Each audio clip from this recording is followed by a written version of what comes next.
ለአራት ቀን የሚቆይ ክልላዊ ክትባት ዘመቻ አለ። ይሄ ክትባት ዘመቻ በእኛ ክልል ብቻ ሳይሆን በሌሎች ክልሎችም የሚካሄድ ነው። ስለዚህ በአገር አቀፍ ደረጃ ነው የሚመራው ማለት ነው። ይህ ክትባት የወረርሽኝ ምላሽ የሚሰጥ ነው። መደበኛ ክትባት አይደለም። የወረርሽኝ ምላሽ ስለሆነም ነው ህብረተሰብ ጤና ኢንስቲትዩት የሚያስተባብረው። በጎንደር ከተማና በደቡብ ጎንደር ዞን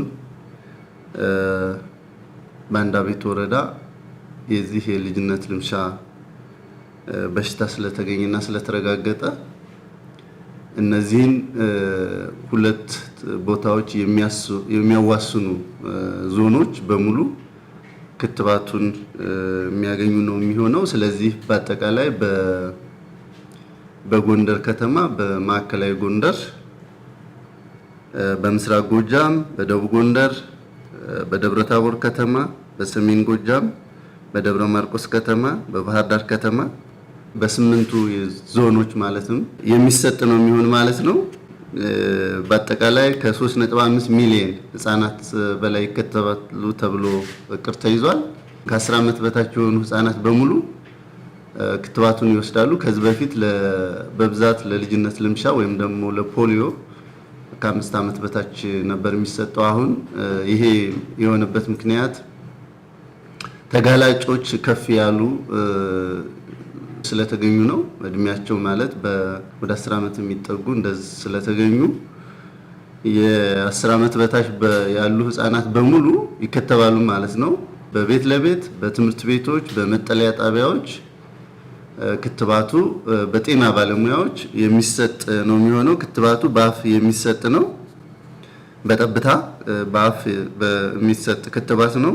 እንደ ሀገር ፖሊዮን ማጥፋት የምንችለው እና ደግሞ በዓለም ላይም ብዙ ሀገሮች እያጠፉ ስለሆነ ኢትዮጵያም ይህንን በሽታ ሙሉ በሙሉ ማጥፋት አለባት ይገባልም። ምክንያቱም ይሄ በሽታ ዘላቂ የሆነ የአካል ጉዳት የሚያደርስ ነው።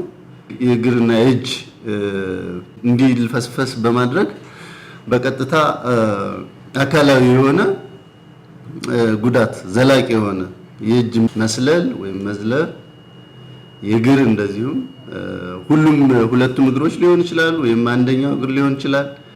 ሰው ልጅ ላይ እንደዚህ አይነት ጉዳት የሚያደርስ አደገኛ በሽታ ነው። በፖሊዮ በቫይረስ የሚተላለፍ በሽታ ነው። መድኃኒት እንኳን ባይኖረው በክትባት ልንከላከለው የምንችለው በሽታ ነው። መደበኛ ክትባቱን ከ90% በላይ ማድረስ ያስፈልጋል።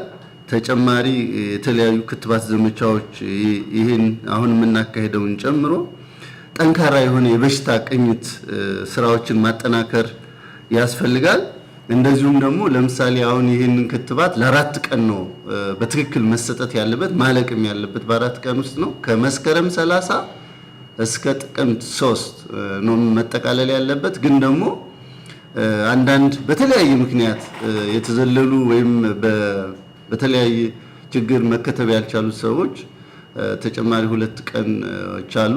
የማጥሪያ ክትባት የሚባል እሱን ይወስዳሉ። ስለዚህ አንድም ህፃን ሳይከተብ እንዲቀር አይፈለግም ማለት ነው።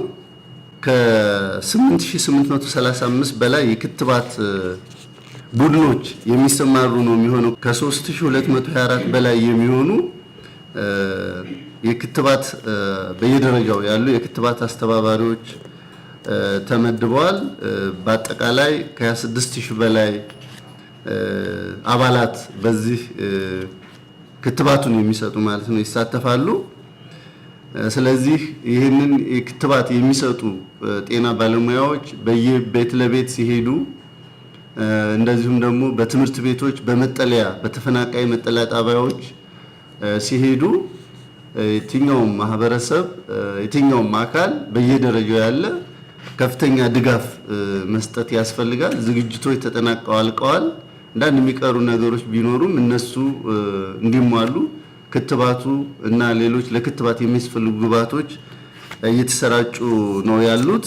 የሃይማኖት አባቶች፣ የእምነት ተቋማት፣ አስተማሪዎች፣ ሌሎች ሴክተሮች፣ ሚዲያው፣ የጤናው ሴክተር ሁሉም የሚመለከተው ሁሉ የመስተዳድር አካላት በሙሉ ርብርብ በማድረግ አንድም ህፃን ሳይከተብ እንዳይቀር ማድረግ አለብን ማለት። ህፃናቶችም ክትባቱን የማግኘት መብት አላቸው።